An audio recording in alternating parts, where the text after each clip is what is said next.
Shalom Jemaat GBI Kedoya yang dikasihi Tuhan. Semoga Bapak, Ibu, dan sekeluarga selalu dalam keadaan baik dan sehat. Tetapi saya berharap kita tidak hanya sehat secara fisik, tetapi kita juga sehat dan kuat di dalam roh. Mari kita memperkuat iman dan roh kita melalui ibadah pada pagi hari ini. Mari kita berdoa sebelum kita memulai. Bapa kami yang di surga, kami mengucap syukur untuk pagi hari ini.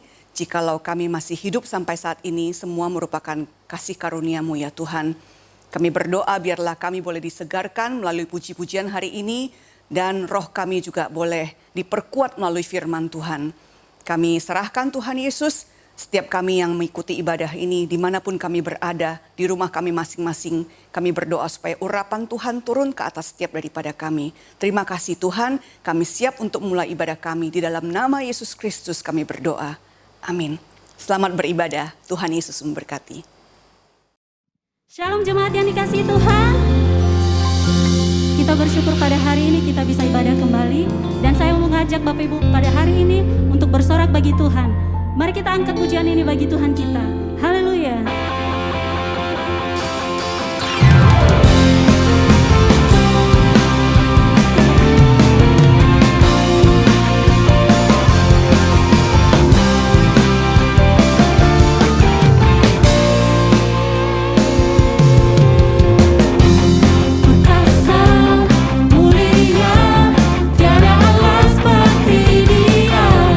Yesus hidup dan berkuasa.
datang di hadirat Tuhan pada saat ini. Mari kita bawa seluruh hati kita kepada Tuhan. Mari kita naikkan pujian ini bagi Tuhan kita. Yes, Lord. Sebab hidup kami adalah penyembahan di hadapan Tuhan. Engkau layakkan setiap kami, Yesus.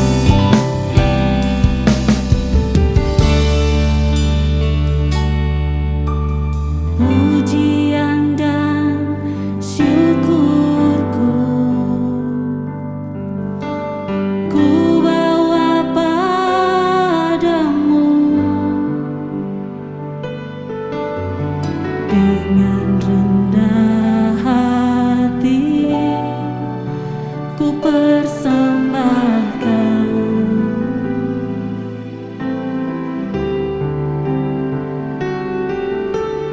Sadar bila ku ada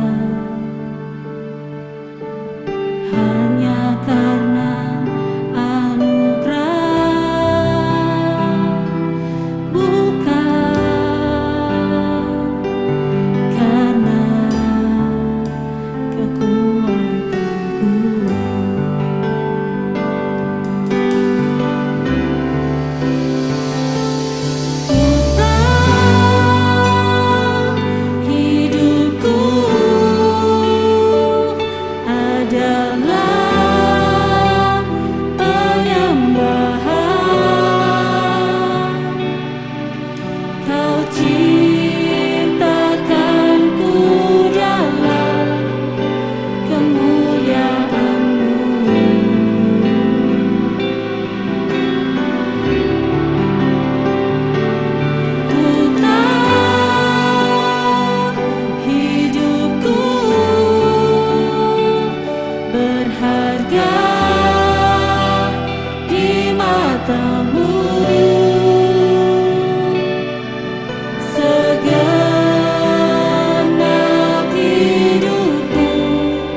Saudaraku, mari kita masuk di dalam doa.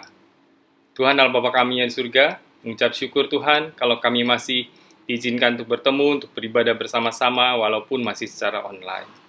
Mari Tuhan, sekarang tiba saatnya buat kami untuk duduk diam, untuk mendengarkan suara-Mu. Mari Roh Kudus, urapi setiap dari kami, urapi hamba-Mu yang menyampaikan firman-Mu, supaya apa yang disampaikannya benar-benar merupakan kehendak dan isi hati-Mu buat kami. Urapi setiap dari kami, sehingga kami dapat mengerti apa yang menjadi kehendak dan isi hati-Mu buat kami, dan terutama kami dapat melaksanakannya dalam kehidupan sehari-hari, agar hidup kami makin lama makin berkenan di hadapan-Mu. Mari Tuhan, berbicaralah buat kami siap mendengar. Dalam nama Tuhan Yesus Kristus kami berdoa dan mengucap syukur.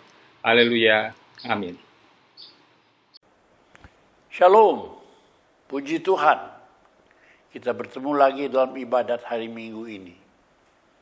Saya akan berbicara perihal kesehatan keuangan. Dan kalau saya bertanya, siapa yang merasa keuangan pribadinya sudah sehat? Atau keuangan keluarganya sudah sehat? Banyak orang menjadi ragu. Bahkan banyak orang berkata, waduh, keuangan saya belum sehat. Apa sih sebenarnya makna kesehatan keuangan? Kesehatan keuangan itu apabila seseorang merasa hidup berkecukupan, tidak bergantung pada jumlah kekayaan atau uang. Nah, itu orang baru merasa keuangannya sehat. Tidak bergantung pada jumlah berapa duit kita, berapa harta kita. Beribadat itu bukan untuk mendapatkan keuntungan atau materi atau harta benda. Banyak orang berpikir begitu. Tetapi keuntungan rohani, yaitu rasa hidup cukup, rasa puas, rasa berbahagia. 1 Timotius pasal 6 ayat 5 sampai 8 berkata begini. Percekcokan antara orang-orang tidak lagi berpikiran sehat dan yang kehilangan kebenaran, yang mengira ibadah itu ialah suatu sumber keuntungan. Memang ibadah itu kalau disertai rasa cukup, memberi keuntungan yang besar. Sebab kita tidak membawa sesuatu apapun ke dalam dunia ini. Dan kita pun tidak dapat membawa apa-apa keluar. Asal ada makanan dan pakaian cukuplah. Jadi di sini kita melihat, saudara-saudara, ada percekcokan, kata ayat yang kelima. Ya, ada percekcokan satu pihak, ibadat itu membawa keuntungan materi. Lain pihak enggak bergantung sama materi. Yang penting rasa cukup, bukan jumlah, tapi hati kita yang merasa cukup. Kemudian dalam ayat 7 dikatakan tadi, ya, bahwa orang itu memikirkan harta-harta dunia. Tetapi kita mesti ingat, kita datang tanpa membawa apa-apa, pulang pun tidak membawa apa-apa. Ayub pernah berkata tatkala hartanya semua habis, dan terkata anak-anaknya 10 anaknya mati seketika. Dia menangis, dia sedih, dirobekkannya pakaiannya, dirobekkannya jubahnya, tapi ucapannya tetap positif. Dengan telanjang aku keluar dari kandungan ibuku. Dan dengan telanjang aku juga kembali. Di situ kita melihat kerelaan hati. Memang kita tidak membawa apa-apa masuk ke dalam dunia ini. Dan kita pun tidak membawa apa-apa pula ketika kita pulang. Jadi ayat 8 menunjukkan supaya kita hidup asal ada makanan dan pakaian cukuplah. Itu maknanya supaya hidup kita itu berpada dengan yang ada. Kita bersyukur senantiasa. Sebab kita menerima segala sesuatu gratis. Saking limpahnya anugerah Allah, kita jadi tidak berterima kasih kepada Tuhan. Coba bayangkan Allah memberikan air cukup limpah. Berapa harga air? Tidak kita hitung. Tidak terhitung. Berapa pula harga daripada udara gratis ambekan kita setiap saat. Berapa pula harga api sehingga kita dapat menikmati kepuasan dalam hidup ini. Nah, itu sebabnya ayat selanjutnya kita melihat dalam 1 Timotius 6 ayat 9-10. Banyak orang menyimpang dari iman dengan mengejar kekayaan, mengejar uang dan kepuasan duniawi. Ini gaya hidup duniawi. Tanpa menyadari bahwa gaya hidup yang demikian itu yang menyimpang, sehingga mereka tidak menikmati hidup. Kita lihat dalam 1 Timotius 6 ayat 9-10. Tetapi mereka yang ingin kaya terjatuh ke dalam pencobaan, ke dalam jerat, dan ke dalam berbagai-bagai nafsu yang hampa, dan yang mencelakakan, dan yang menenggelamkan manusia ke dalam keruntuhan dan kebinasaan. Karena akar segala kejahatan ialah cinta uang. Ingat, uang bukan akar segala kejahatan, tapi sikap cinta uang itulah. Hati yang cinta harta, benda, materi, uang, serakah, itu yang akar dari segala kejahatan. Sebab oleh memburu uanglah beberapa orang telah menyimpang dari iman dan menyiksa dirinya dengan berbagai-bagai duka. Ini firman Tuhan demikian. Jadi hidup yang menyimpang ini, sudah sekalian, sungguh-sungguh, inilah mengejar harta, mengejar kekayaan yang dicari orang. Banyak orang berpikir berbahagia itu kalau kita bisa memperoleh sebanyak-banyaknya harta di bumi ini. Ini pikiran orang, sudah sekalian. Ya, yang kedua, kita berbahagia kalau kita bisa mendapat kesenangan apapun di alam dunia ini. Ini yang disebut hedonism, ya, mengejar harta dunia. Dan itu sebabnya kita lihat ayat tadi mengatakan, jangan kamu mengasihi dunia dan apa yang ada di dalamnya. Jikalau orang mengasihi dunia, maka kasih Bapa tidak ada di dalam orang itu. Sebab semua yang ada di dalam dunia ini, yaitu keinginan daging, keinginan mata, serta keangkuhan hidup, bukan berasal dari Bapa, melainkan dari dunia ini. Dan akhirnya ayat 17 mengatakan, dunia ini sedang lenyap dengan segala keinginannya. Tapi orang yang melakukan kehendak Allah tetap hidup selama-lamanya, bukan main. Oh, banyak orang meyakini bahagia diperoleh mengejar harta, benda, materi, dan mengejar kesenangan dunia. Tanpa mereka sadar bahwa dunia ini akan lenyap. Ya. Itu sebabnya di tengah pengejaran akan materi ini, manusia berlomba-lomba mengejar harta, mengejar kesenangan dunia, ya, dan lebih daripada itu mencari kemuliaan. Berlomba-lomba bersaing-saing untuk mencari siapa yang lebih mulia, siapa yang lebih terhormat. Lebih daripada itu timbul pula virus mental. Dalam pikiran kita lebih daripada virus COVID adalah virus mental. Cari kemuliaan, cari hormat. Lama-lama gila hormat, lama-lama gila sungguhan. Waduh, saudara tidak lihat di televisi itu bintang-bintang film, bintang-bintang penyanyi, ada yang cantik, jelita, tinggi semampai. Aduh, jalannya lemah gemulai. Nyanyiannya indah, orangnya cantik jelita. Suaminya kaya raya, tapi tidak juga cukup puas. Lebih lagi, lebih lagi, lebih lagi. Apa yang dicarinya? Yang dicarinya apa? Itu sebabnya kita lihat, saudara sekalian. Kita lihat, ya, dia akhirnya berurusan dengan polisi, ditangkap, pengadilan negeri. Suaminya orang terkaya di Indonesia ini. Paling cantik, paling kaya. Tapi akhirnya ditangkap polisi karena mengejar bayangan. Karena mengejar bayangan itu tidak ada lagi yang lebih. Mereka terlibat dalam narkoba.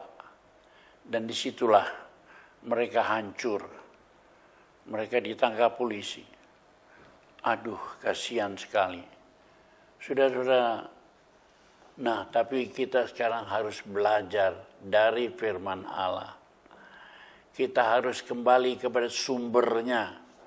Sumber dari segala sumber. Kita lihat sumbernya apa? Hati kita harus mengejar sumber. Kecukupan itu bersumber sesuai dengan Kisah Rasul 4 ayat yang ke-12. Di situ dikatakan, dan keselamatan tidak ada di dalam siapapun juga, selain daripada di dalam Dia. Sebab di bawah kolong langit tidak ada nama lain yang diberikan kepada manusia yang olehnya kita dapat diselamatkan. Yesus adalah sumber segala sumber. Tidak ada nama lain. Jadi kalau kita mau mencapai kecukupan, ya, yaitu kesehatan keuangan, kita harus membarui cara berpikir kita. Kita harus membarui sikap hati kita dengan mengejar sumber kecukupan itu sendiri. Harta dunia adalah sementara, hidup kita semua sementara. Yang kekal itu adalah Allah Tuhan yang menyatakan dirinya dalam Yesus Kristus. Dan itu sebabnya dikatakan tidak ada nama lain yang di dalamnya kita bisa selamat kecuali dalam Yesus Kristus. Bahkan dalam Yohanes 10 ayat 9 dan 10 pun dikatakan, akulah pintu. Barang siapa masuk melalui aku, ia akan selamat dan akan masuk dan keluar dan menemukan padang rumput. Pencuri datang hanya untuk mencuri, membunuh, dan membinasakan. Aku datang supaya mereka mempunyai hidup dan mempunyainya dalam segala kelimpahan. Dahsyat. Ya, akulah pintu. Akulah pintu, barang siapa melalui aku, ia akan selamat. Ia masuk keluar dan menemukan padang rumput. Ini pintu itu adalah Yesus Kristus Tuhan sendiri. Nah, selanjutnya kita melihat, tetapi carilah dulu kerajaan Allah dan kebenarannya. Maka semuanya itu akan ditambahkan kepadamu. Carilah dulu bukan harta dunia, kesenangan dunia. Tapi carilah dulu kerajaan Allah dan kebenarannya. Firman itulah kebenaran. Itu cari di dalam firman. Maka semuanya bukan akan ditambahkan. Semuanya akan ditambahkan kepadamu. Apa keperluan Anda di dunia sampai di akhirat, itu ditambahkan Tuhan kepada kita. Semuanya. Inilah firman Allah kepada kita. Nah, itu sebabnya usaha kita itu terus sia-sia. Sekarang kita melihat mengapa usaha manusia itu sia-sia. Ya. Ada 3 jenis sikap hati, ya. Yaitu hati iblis itu hanya mengambil, ya. Menuntut. Akhirnya ya manusia itu binasa. Hati Tuhan sebaliknya. Memberi, bahkan memberi sampai kekal. Tapi hati manusia ada di antara itu. Manusia itu mengambil juga seperti iblis, mengambil banyak-banyak. Tapi kalau memberi dikit, sedikit, bahkan tidak memberi apa-apa. Itu hati manusia yang kikir. Ini yang merusak hati manusia. Ya, ini yang merusak itu adalah seolah-olah hati manusia itu seperti kaleng yang bocor. Jadi kalau kaleng itu bocor, maka kita melihat apapun kalau kita isi tidak bisa. Sudah tidak bisa. Kaleng bocor itu ya terus diisi apapun kosong juga. Diisi apapun kosong juga. Ya. Itu sebabnya kita itu mesti memperbaiki kaleng yang bocor itu lebih dulu. Kita melihat satu kisah yang hebat, saudara sekalian. Satu hari saya membaca sebuah renungan siang. Dalam buku renungan ini, saudara, saya menemukan satu artikel yang luar biasa yang berbunyi begini. Indonesia penyebab kekalahan Napoleon. Napoleon itu raja dunia. Tapi bagaimana Indonesia yang menjadi penyebab kekalahannya?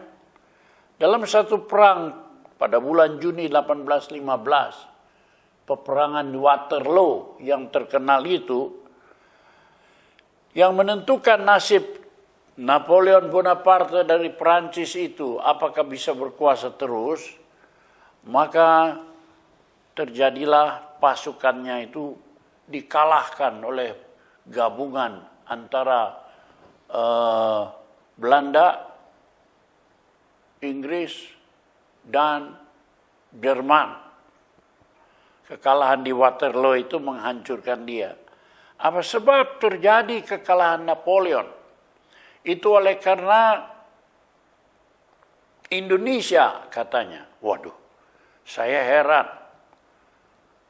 Indonesia, ya, karena pada waktu itu terjadi letusan gunung yang besar di Pulau Sumbawa. Sehingga pulau itu hancur lebur. Itu Gunung Tambora di Pulau Sumbawa. Sehingga asap vulkanik itu 43 meter menjulang tinggi. Biasanya asap vulkanik cuma 1.000-2.000 meter.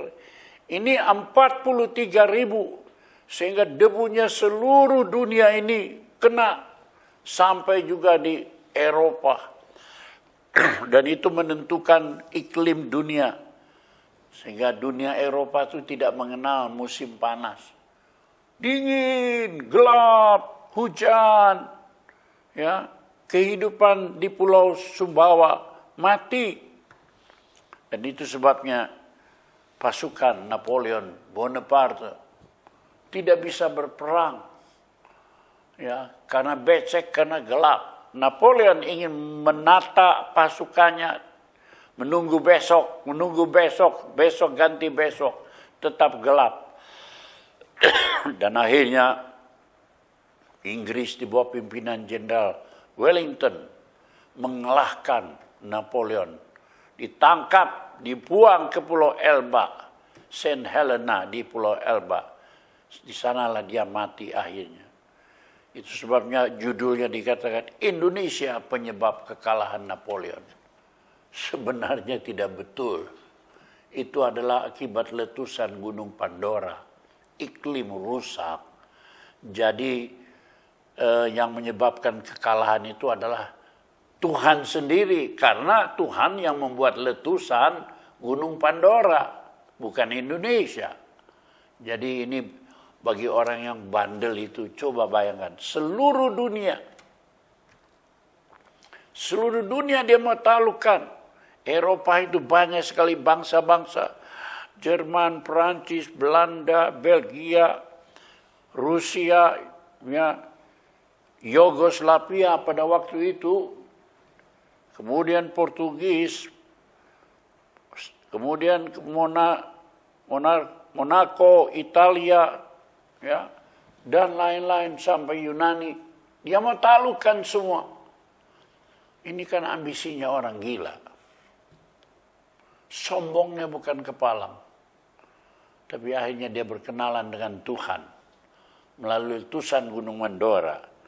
Pandora itu dia sudah sekalian dikalahkan dan terbuang sampai mati di Pulau Elba, Saint Helena. Nah, karena itu kita harus mengubah hati yang sombong ini. Hati yang bertentangan dengan firman Tuhan. Cara mengubahnya adalah sesuai apa yang dikatakan oleh Amsal 3 ayat 9 dan 10. Muliakan Tuhan dengan hartamu, dengan hasil pertama dari segala penghasilanmu. Dunia hidup, manusia hidup untuk minta. Sekarang kalau hati kita mau berubah, beri. Muliakan Tuhan. Muliakan Tuhan. Dengan hartamu, dengan hasil pertama dari segala penghasilanmu. Beri. Maka lumbung-lumbungmu akan diisi penuh sampai melimpah-limpah. Dan bejana pemberahanmu akan meluap dengan air buah anggurnya. Ini firman Tuhan. Tuhan akan memberikan berkat yang luar biasa dalam hidup kita kalau kita mempunyai hati yang memberi. Coba pikir, apa hati kita suka memberi atau hati kita suka menuntut manusia lain, menuntut Tuhan memberkati kita. Saya mau tanya, apa kita sudah memberi kepada Tuhan? Ini cara membalik hati kita supaya hati kita ini waras, ya. Sebab Lukas 6 ayat 38 juga menyatakan, berilah dan kamu akan diberi. Ini satu perintah positif. Kalau manusia bilang, beri aku, maka aku akan memberi. Tapi firman Tuhan berkata, beri dulu, maka kamu akan diberi. Suatu takaran yang baik dan dipadatkan, yang digoncangkan, yang ditumpahkan keluar akan dicurahkan ke dalam ribaanmu. Sebab ukuran yang kamu pakai untuk mengukur akan diukurkan kepadamu. Coba, kamu menakarnya sekaleng, maka akan kaleng itu juga akan dipadat-padatkan, digoncang-goncang, dibalaskan kepadamu. Kalau kalengnya besar, kamu juga dapat besar. Kalau kalengnya kecil. Sebab ukuran yang kamu pakai untuk mengukur, itu akan diukurkan kepadamu. Karena itu belajar memberi yang besar. Beri kepada Tuhan. Beri kepada sesama manusia. Sampai hati kita itu terbalik. Dari hati yang suka mengambil. Seperti niru iblis. Menjadi hati Tuhan yang suka memberi. Dan di situ kita melihat. Hati kita mendapat sukacita. Seperti yang dikatakan Kisah Rasul. Pasal 20 ayat yang ke-35 di sana dinyatakan, dalam segala sesuatu telah kuberi contoh. Adalah lebih berbahagia memberi daripada menerima. Saudara mau berbahagia? Saudara mau puas? Saudara mau masa cukup? Lebih berbahagia memberi daripada menerima. Kalau kita menerima terus, lama-lama jiwa kita jadi pengemis, dihina orang, merasa hina, pesimis, bergantung. Tapi kalau kita memberi, maka kita itu ya sukacita. Sebab kita bermanfaat. Jangan memanfaatkan orang lain, tapi jadikan diri kita manfaat bagi orang lain. Ini firman Tuhan. Kalau demikian, maka sukacita kita itu dibaharui dari hati yang kosong, terus-terus menuntut, hati yang kosong, terus-terus menuntut, lalu kemudian menjadi hati yang memberi, rasa cukup, puas. Inilah yang benar, saudara sekalian. Nah, rasa cukup, inilah kepuasan hidup. Firman Allah dan Roh Kudus itu membarui hidup kita. Mendapat kebenaran, kemudian damai sejahtera dan sukacita ilahi. Itu rumus kerajaan sorga. Ada dalam Roma 14 ayat 17 yang berkata, sebab kerajaan Allah bukan soal makanan dan minuman, tapi soal kebenaran, damai sejahtera, dan sukacita oleh Roh Kudus. Kerajaan dunia ini makan, minum, kawin, mengawinkan. Ini kerajaan dunia. Terus, tetapi kerajaan Allah bukan soal makan, minum, kawin, mengawinkan. Tapi soal kebenaran. Kalau kita berdiri dengan benar atas firman Tuhan, maka dalam hati kita ada satu berkat yang luar biasa, namanya damai sejahtera. Dan lebih daripada damai sejahtera, sukacita. Jadi ini bertingkat-tingkat. Lakukan kebenaran. Terus proses. Maka sesudah kebenaran, datanglah damai sejahtera. Meningkat ke damai. Dan damai sejahtera terus datanglah sukacita. Damai, kebenaran, damai, sukacita. Ini kerajaan sorga. Kalau sukacita itu, ya kita nggak merasa kekurangan apa-apa lagi. Sebab Tuhan itu sudah memberikan kita rasa cukup, rasa puas. Dan inilah yang disebut bahwa hidup kita cukup. Keuangan sehat. Tidak merasa kurang lagi. Kurang. Seperti dunia rasakan. Tapi berkecukupan. Damai sejahtera, sukacita senantiasa. Lalu kita memandang keuangan kita sehat selalu di dalam Dia. Inilah kesehatan keuangan. Demikian kita akan hidup di dalam dunia ini, tapi rasanya seperti di dalam surga. Amin. Tuhan memberkati.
Mari memuji dan menyembah Tuhan bersama-sama dalam Worship Night.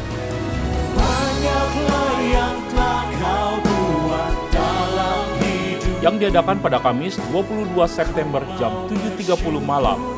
Live on YouTube, channel GBI Betel. Disertai renungan malam bersama Pendeta Dr. Rubin Adi Abraham. Kuat dalam Tuhan, bagian ketiga.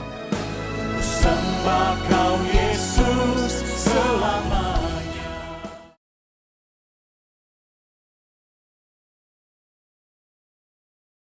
Demikianlah seluruh rangkaian ibadah yang telah kita ikuti bersama. Kami berharap Bapak Ibu saudara-saudari diberkati dengan pujian penyembahan dan firman Tuhan yang telah dibagikan. Sebelum kita mengakhiri ibadah online ini serta menerima berkat Tuhan, mari kita tundukkan kepala untuk kita berdoa bersama-sama. Terima kasih buat pemeliharaan dan penyertaan Tuhan sepanjang minggu ini. Kami terus berdoa biarlah firman Tuhan yang disampaikan menjadi kekuatan, pengharapan bagi kehidupan kami. Secara khusus kami berdoa buat tim gembala kami, Pak Julius Abraham, Pak Rubin Adi, Pak Suito, Pak Suryanta, beserta keluarga mereka masing-masing. Biar Tuhan senantiasa memelihara hidup mereka, menyertai mereka agar dimanapun mereka boleh berada, mereka tetap menjadi panutan, teladan, dan soko guru bagi banyak orang. Memberkati seluruh jemaat Tuhan yang ada di Kedoya, Tuhan, biarlah Engkau yang senantiasa mencukupkan apa yang mereka butuhkan, agar mereka senantiasa dapat menikmati hari-hari hidup mereka dengan penuh ucapan syukur. Bahkan Tuhan juga beri kekuatan agar mereka dapat membangun harmonisasi pelayanan dalam keluarga, agar mereka juga boleh menjadi berkat bagi lingkungan mereka masing-masing. Memberkati bangsa dan negara kami, berdoa buat pemerintahan Pak Jokowi, para menteri, serta jajarannya. Ini doa dan pengharapan kami Tuhan. Kami alaskan hanya di dalam nama Tuhan Yesus Kristus. Kami mengucap syukur dan kami telah berdoa. Haleluya. Amin. Saudara, saya percaya kita semua diberkati dengan ibadah online kita pada hari ini. Angkat tanganmu, angkat hatimu, dan terimalah berkat Tuhan. Biar berkat daripada Allah Bapa, kasih daripada Tuhan Yesus Kristus, persekutuan dan penghiburan dari Roh yang Kudus biar itu tinggal di dalam hidup saudara dan saya. Sehingga setiap di antara kita boleh mewarnai hidup ini dengan terus berpegang kepada Tuhan dan firman-Nya, supaya kebenarannya menerangi kehidupan kita semua dari saat ini bahkan sampai selama-lamanya. Yang percaya bersama-sama kita katakan amin. Tuhan memberkati. Salam sehati.